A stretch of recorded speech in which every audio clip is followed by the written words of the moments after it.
everybody knows what they know, and only they can know for them. Nobody can really know for you. And you'll actually get to a point where you ask for advice less, and you just sort of watch and listen and let people tell you what they think from their behavior. Fuck your motivation.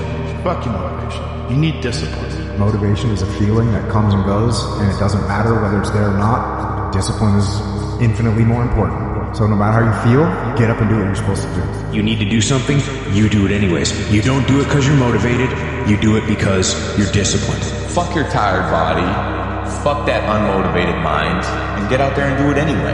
You need to let discipline be your guide, not how you feel. So you have to build yourself into someone who has the discipline, the fortitude, the grit, the perseverance, to become someone who is literally fucking incapable of quitting.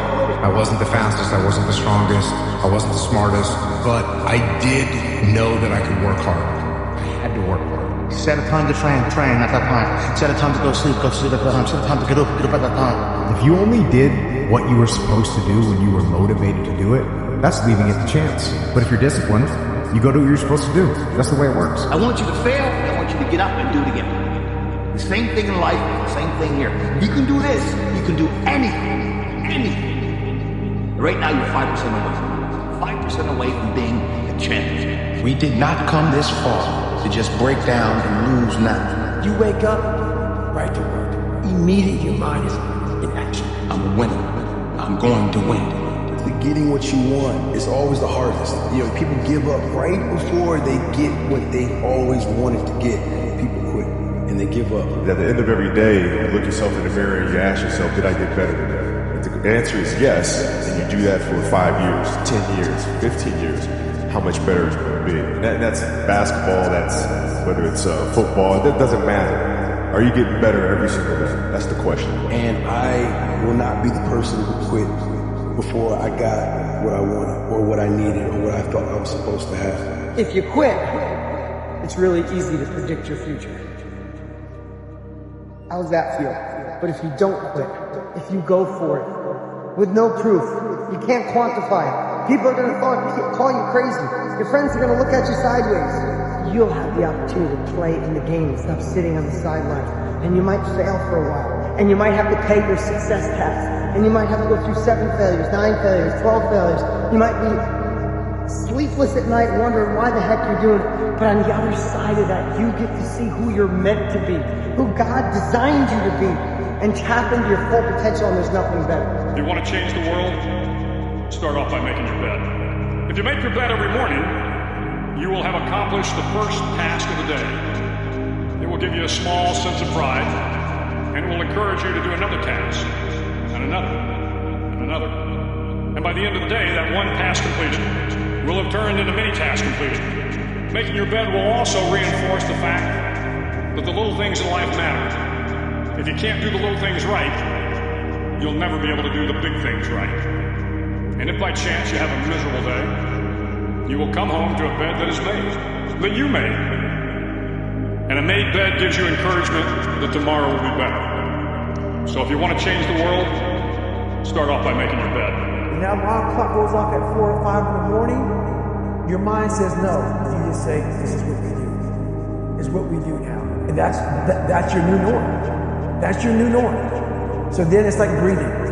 And then once you do this over and over and over again, it becomes like breathing. You have to sacrifice everything in order to achieve your goal. Everything. You have to sacrifice your family, your dignity, everything, because of the objective to accomplish the goal. And that's all I want to do. You have to be able to disregard your happiness, because our happiness is a form of our ego as well. And it's all about disintegrating the ego and being this objective individual, which is almost impossible without the ego.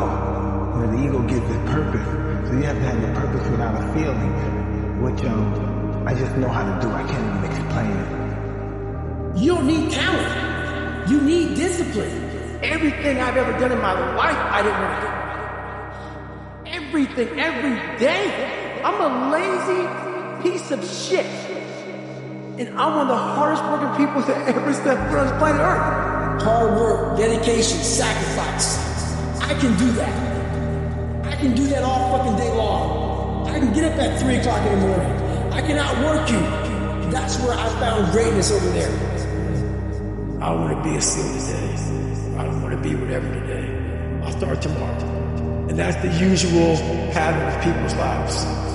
That's why I talk about clearing out the mind. Until you really want to do something, you always get being talkative. If you can't control your own brain and your brain controls you, you're fucked. You got to tell your brain where you want to go and how you want to go and how you want to get there. You got to control it. If not, it's over. You ain't touched the amount of dollars you want to touch. So why the hell you think you're able to reward yourself with smoking drinks and partying and doing all this other stuff? No, we ain't got time to party. We got time to work. Party comes later. I told myself if I had to work till I'm 50, I'll party when I'm 51. Two forms of pain. The pain that breaks you and the pain that changes you. That's the pain of the change right there. That's the pain of progress. The pain that destroys you isn't this shit. It's later in life knowing you could have been more. And all that's left is you and the fucking mirror and tears of a possibility left that you allow to die. Own your fucking life, guys. You have every opportunity. There's no excuse not to be the hardest motherfucking worker in the room. In all your endeavors, schoolwork, the gym, your career, your relationship, your needs attached to it. It's gotta mean more than anything.